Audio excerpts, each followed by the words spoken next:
Welcome to another episode of Chicago Cubs and Chicago White Sox Central, Chicago Baseball Central. Hey, it's your boy Big Bro, and you also got Pacman in the building, the resident Cubs fan. I'm the weirdo. I root for both teams, except for when they playing each other. Then I root for the White Sox. You I did. watch baseball, so I know I'll be hating on the Sox, but I watch them both. So Yeah, man. Oh, man. So we can start with the Cubs. We want the good news or the bad news first. You know what I'm saying? Like, what we gonna go with? I think we should set the tone with the good news, man. We should set the tone with the good news, and Yeah. then with the bad news. Well, good news. The White Sox definitely salvaged the split against the World Champion Houston Astros. They're now 2-2 after today's 6-3 win.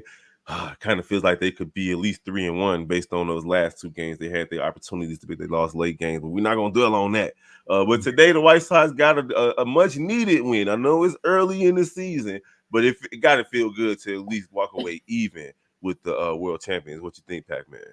Yeah, it does feel good, but it's a lot of kinks in there that they need to look at. And one of the things that I highlighted in preseason, and people was giving me the side about Yohan Moncada. I Mm-hmm. said he's going to be the engine for the Sox this year to be where they need to be a championship caliber team. And if he wasn't performing like the 2019 Yohan Moncada, they have no chance. And he put a hole. When I say a hole in the Astros this entire series, Mm-hmm. it doesn't. Man, listen. So you're talking about Yohan Moncada. He's 444 for the series and for the season, obviously. And today he added to what he's already been doing a great job of. He had a double to right field. He also walked. He had another double. He struck out, but then he hit a nice homer in the ninth inning to kind of add that last little insurance run that the White Sox kind of needed to breathe easy. They had another double-digit hit game with 13, but tonight they were able to get double-digit hits and win the game. Yeah, one of the keys about the White Sox is they always been up there with the best hitters, probably within the top five. Last season they was at 256. We placed them at probably like fourth, around the fourth best hitting team.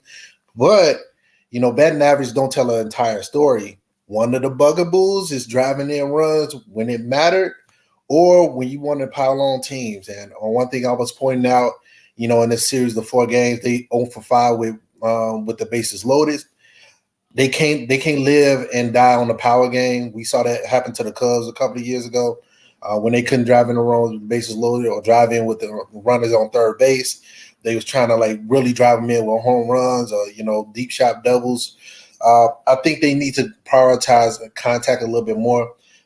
Even though Oscar Colas, I think he needed a little bit more season in the minor leagues. I told somebody I will reserve all my criticism to about May, maybe mid-May, end of May on them.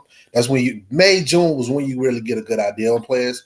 But he came up with the bases loaded and could have made a statement, but he prioritized power over contact, and he ended up striking out on the same pitch, swinging all three through them. So I think on one of the bugaboos for the White Sox, they need to slow down, be able to take their pitches and drive their pitches instead of just trying to do damage on every pitch they see.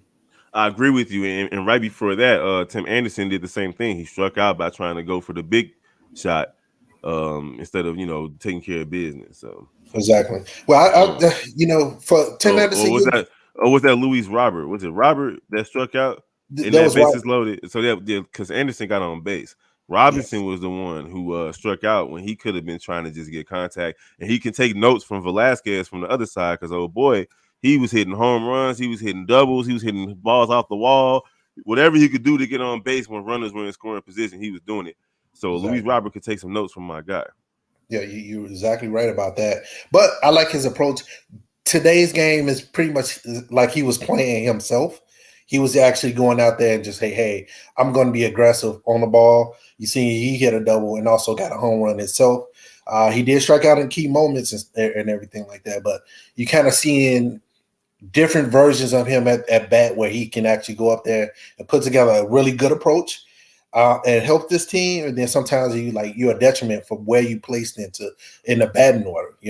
Well, speaking of detriments in the batting order, our designated hitter struck out swinging, grounded to shortstop, flied out to left, and struck out looking. for another 0 for 5 game. That's his second 0 for 5 game in 4 games this season. Eloy Jimenez got a lot of work to do, or he's starting to look like Kyle Schwarber used to look for the Cubs. Yeah, I want to tag him as probably one of the slow starters, and also he actually had Jose Abreu old slot hole in the lineup at the fourth spot. So there could be some ghost of White Sox past that's kind of haunting him a little bit, being the main run producer. I think he should be hitting that 3. Even though they Grifol want to balance the lineup and put Benintendi at 3. But I really think he should be hitting that 3. That's where he thrives at. That's where he feasted at last year when he actually came back healthy. But in a 4, just it's a whole different dynamic, whole different mentality at that plate, especially with pace of play coming into play, that you have to think as a hitter driving in those runs or being your big run producer. I want to attribute that to being a slow start for him versus it's anything we need to be concerned. Now, if we get into mid-April and he hitting 175 and he struck out 25 times, then it's just like, okay, now we need to talk about some stuff. Facts. And the rest of the lineup did okay. Andrew Vaughn went 2 for 4, Grandal went 3 for 4, and Colas went 2 for 5. We already talked about him. But Elvis Andrews, another bad offensive night for him at least. 0 for 4 from at bat and 125 so far this season. But now Matt Clevenger, he had a strong 5 innings, only giving up 3 hits, walking 3, but striking out 8 to hold down Houston. Like Houston didn't start doing much until the 6th inning when they finally scored, and then they put up 2 runs in the 9th. But by that point, the game was pretty much out of reach. Yeah, that's that. White Sox hater and me. This is one of the signings I didn't really like. I think the Sox should have really got a left-handed starter. They should have been focusing on somebody like Andrew Heaney to kind of balance out that lineup of all right-handed hitters over Mike Clevenger, and also thinking that he would come into the season with the distraction and not put together his best baseball. He was a little bit iffy on the command when he got a little bit deeper into the game in the 4th inning. But when he was that 1 through 3, he was actually lights out, man. The fastball was hitting 96, 98. He had a good slider working. He was throwing in a change. He wasn't really knocking him off balance. Because the Astros did drive his pitch count up because he had about like 91 pitches by the 5th inning. He ended up with like 100.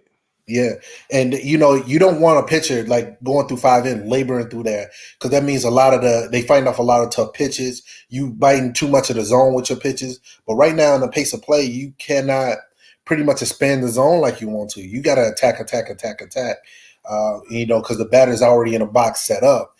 So that's one of the things I love. I want to just really get a real good feel of with the pace of play, the mentality on the pitcher side. I already know. I want to hear a hitter seeing like how they approach the game because of pace of play now. Facts, because it's kind of like, I don't know, like rock paper scissors now. Like you can guess quicker than it does when you can stand back there for 45 seconds, stretch, look, play with the rocks and whatever. Like now you gotta get in there, get to work on both sides. So like the guessing game is way quicker than it used to be. So I'm excited to see how that's gonna go as the season progresses. All right, so the bullpen came in and took care of business, giving up 2 late runs, later on. But it is what it is. It's baseball. Overall, good win for the White Sox today to walk away from Houston 2-2, and then I think they start their home openers tomorrow versus San Francisco, if I'm not mistaken. Yeah, this is a good series for the Cubs. I mean, not the Cubs, but the White Sox to have a home opener, I guess, because San Francisco just coming off a really tough opponent with the Yankees, and they barely. I think they only scored 1 run this weekend. So, man, this is gonna be something home opener against the Giants. Giants are banged up. Giants also, I think they just lost somebody in their rotation too. So I think this is a good matchup for the Sox to continue to start a win streak and get them the momentum they need going into like the mid part of the season. And I tell people like all wins matter, so you can't play the 2021 Sox game, lose games against teams that don't really matter. So they need to come in with the Giants, take advantage of the Giants and where they at out now, where they at mentally where they at, and just knock them off the board. Absolutely. It's early enough in the season to try to get it some momentum and pile up wins so that when you inevitably run into some rough patches, it's not really hurting your overall standings. All right, so Exactly. we're gonna move and good job, Pacman. Good to have you back. We're gonna move over to the Cubs. Man, they played their division rivals, the Milwaukee Brewers. This was the rubber match. They played a game, took a day off, played another game, and then they came into today trying to see who's gonna walk away with a winning record and who's going to walk away with a losing record. Unfortunately, the Chicago Cubs fell to the Brewers at home on a Sunday afternoon. So I know Wrigleyville was kind of salty. 9-5. Uh, let's talk about the Cubs, man. How'd it go? Man, you don't, especially open the season beating Corbin Burns. You wanted to have that momentum to take the series 2-1 or take a sweep. I'm thinking right now that the Cubs beat themselves this series. It was a lot of questionable managing decisions, and a couple of things make me think about roster constructions as I'm watching the game. Yesterday, one of the games where they lost because they put Mastroboni into right field, and he only had one career appearance in right field, and that was game one this year against the Brewers, which he didn't really get too many balls hit his way. And this is what matters. And I know Sox fans probably look at this and say, we totally understand what you're talking about because we had Vaughn and Gavin Sheets playing right fields for a full season. I look at the roster construction on this and the decision to carry so many infielders, and it's no need to. It's like, you had like Nelson Velasquez that was on your team for a bulk of last year that played right field, and he a pretty solid fielder in his own right. You had Rafael Morel, not Rafael, his name is Chris Morel. His brother's name Rafael. Chris Morel, who played all outfield spots, but you ended up deciding to send him down.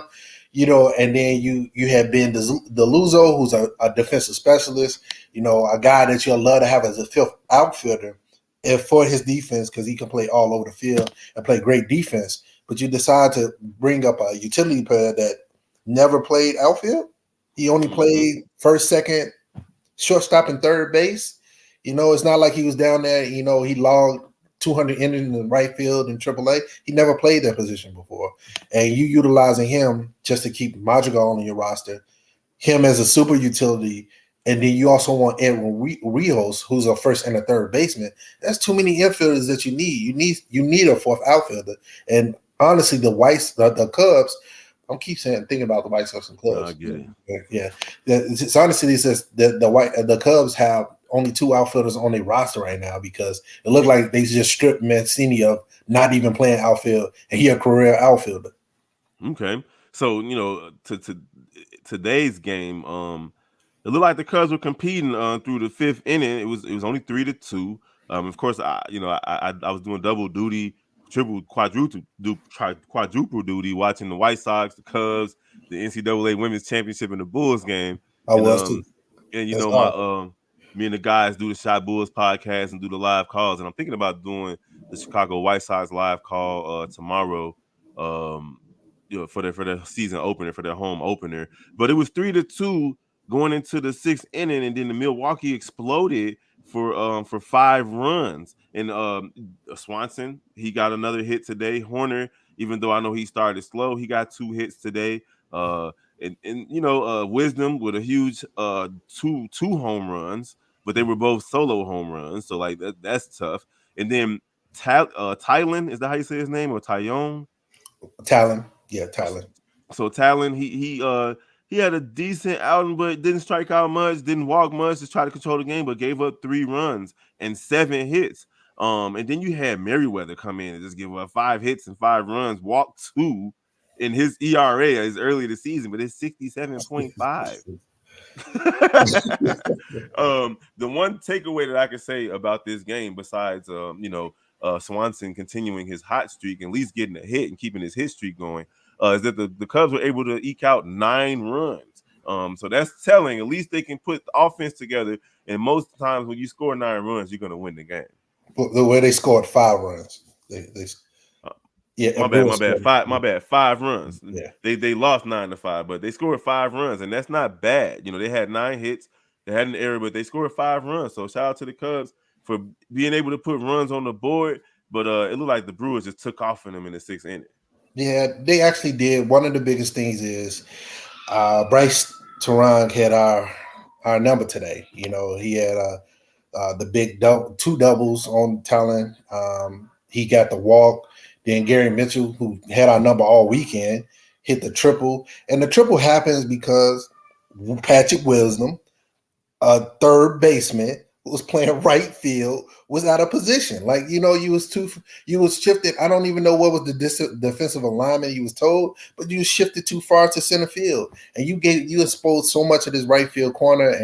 And Gary Mitchell, a left-handed hitter, just drove it down there. And now you got to run this ball down, you know, and try and get it back to the infield, and you're not like full speed running because now you got to pay attention. So that's why I'll say one of the things that makes me think about little roster construction, and and the bad choices David Ross have been making over the series is just like, I hope you just these just not mistakes, but these are just trying to test the waters and see how we can compete, because they Yep. need to understand when we in the division. I don't care if we like playing like a bomb team, like that's what's a bomb team, because all these teams got really Pitt, good, like the Pittsburgh. Marlins. Oh, Yeah, okay. yeah, like just like we playing the Marlins, and you want to just let me see how this matchup work. All right, I'll take that, and it doesn't work. I'll take that. Now we in the division rival starting the season. These games gonna matter, because if you make a run and you neck and neck with the Brewers at the end of the season, these early games gonna matter. One on home Mm-hmm. field advantage, and also percentage wise, if they have the same record, they're gonna automatically get in because they don't beat us. So I just think a lot of the things is just boiled down to the management of the game, the decisions they're making of David Ross that cost us the loss today and the loss yesterday. Okay, so there you have it. The Cubs lose. White Sox get the win. That's the end of the first series for both teams to start the season. So give me your player of the series for the Cubs, and then I'll do the same, and then we can do the player of the series for the White Sox. For the Cubs, it's obvious. It's Mm-hmm. Swanson. Yeah. Swanson came in and did his job. He done collected, 7 hits, and he's batting a little bit over 400 right now. He's showing, like, man, he put the Cubs on his back yesterday game. Like he had three. He went 3 for 4. He had all the RBIs. He went up there, took walks late in the game to show him, like, hey, I'm here to compete to the very last at bat. He did it today. And also, one thing I wanted to point out, what the Cubs are doing this year is something they supposedly got away from, and that's the ground ball. They hit 2 double plays today. Swanson grounded out to end the game today. I need them to put the ball in the air a little bit more than what they've been doing this series, and they haven't really been doing it. You see the line drives there, but you getting pop ups in the infields for outs. Looking at strikeouts and then grounding out for double plays to get them out of inning and killing rallies and stuff like that. Okay. I'm right there with you. I don't have to repeat anything. The player of the series for the Chicago Cubs, and over on the White Sox side, I'm going with Luis Robert. My man Luis Robert not only brought it offensively, in 2 or 3 out of the 4 games, but defensively, he's been playing center field like a Gold Glover. So I'm definitely giving him. Even today, he had a player running toward him. The left fielder was running toward him, and he slid and caught it on the warning track right in front of the guy. He Yeah. had 2 great catches yesterday as well. So shout out to Luis Robert, my player of the series for the White Sox. Well, I'm a differ on a player for the series for the White Sox. It's Yan Makata. He Mm-hmm. played. He had some pretty strong defensive plays in game one, or it was game two that kept him close. That could have got him. I think it was game two. He had some really strong defensive plays in game two when they won to keep the Astros from taking down game two as well. And his bat just, oh man, his Yeah. bat almost put him as player of the week. I got to look around the league and see if anybody was going crazy. I know Charles and Tunney just went back to back, so they probably give it to them because MLB love them guys. But Young Mokata may win player of the week. Yeah, today he went 3 for 4, and he also had a double. He walked, and he had a home run. So Yeah. shout out to Moncada, and shout out to the White Sox for taking 2 out of 4 versus the defending champion Houston Astros. It's still early, Pac-Man. We got a long season in front of us. I'm looking forward to doing this with you as often as possible. Let's keep it going, my guy. I got you, man. No 50-50 ball, White Sox. No 50-50 ball. Let's go. And I'm looking forward to both of the teams playing above their potential because they got potential. I want to see them play above it. Y'all make sure y'all like, follow, share. This is Chicago White Sox, Chicago Cubs Central, Chicago Baseball Central on YouTube, or Chicago White Sox, Chicago Cubs Central on YouTube, Spotify, as well as Apple Music and all the other channels that we have with the Chicago Bulls, the Chicago Bears, the Chicago Sky. Keep rocking with the gang, and we're going to rock with y'all next time, man. We see y'all tomorrow for the White Sox home opener. Who the Cubs got tomorrow? They got the Reds tomorrow. We go to see Another Hunter division. Green. Yeah, Another another division. division. Yeah, Oh, we can knock them Lord. out, though. We can knock them out. Reds out of here. Let's go. Yeah. Peace.